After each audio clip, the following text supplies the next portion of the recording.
Hi, welcome to Story Adventures with Sarah. I'm Miss Sarah.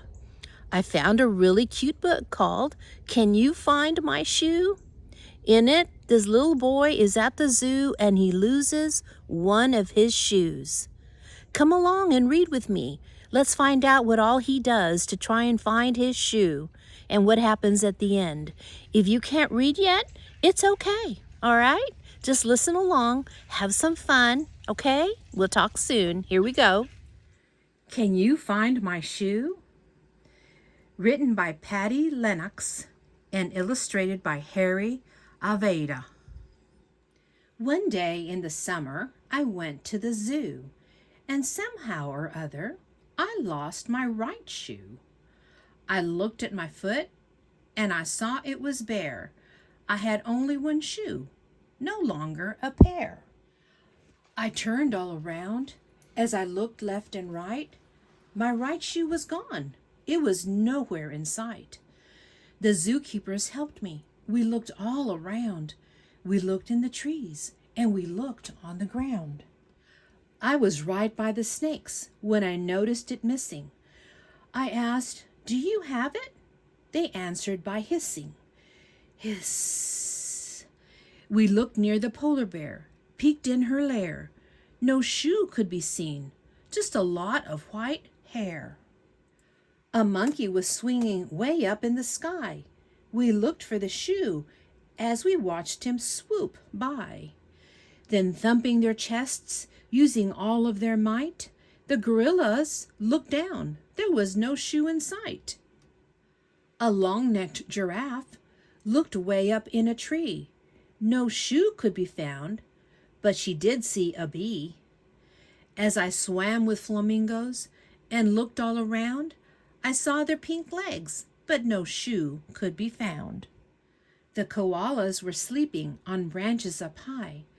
My shoe's not up there, I declared with a sigh. Two humped camels saw a shoe running past. They watched and they wondered what made it go fast. Some penguins were sliding around in the snow. They twirled and they spun as we surged high and low. We spotted the elephants happily drinking. Have you seen my shoe? I couldn't help thinking. A kangaroo watched as we searched everywhere.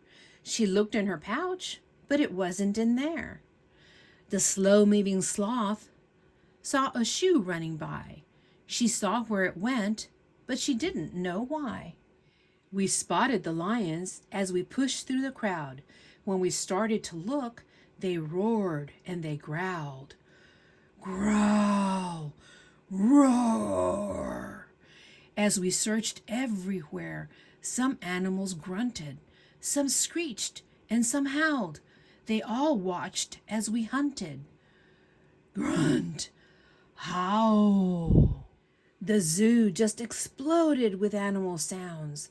The news of my lost shoe was making the rounds. Grunt, howl. I covered my ears as the noise level grew. Some animals stopped, but only a few. Roar, screech. Then all of a sudden, I saw something blue. Yippee! Hooray! That's it! That's my shoe! I found it! I found it! I yelled to the keepers. Oh no! That's a mouse looking out with her peepers. My shoe was her home now. It made a nice nest. I said she could keep it. I thought that was best.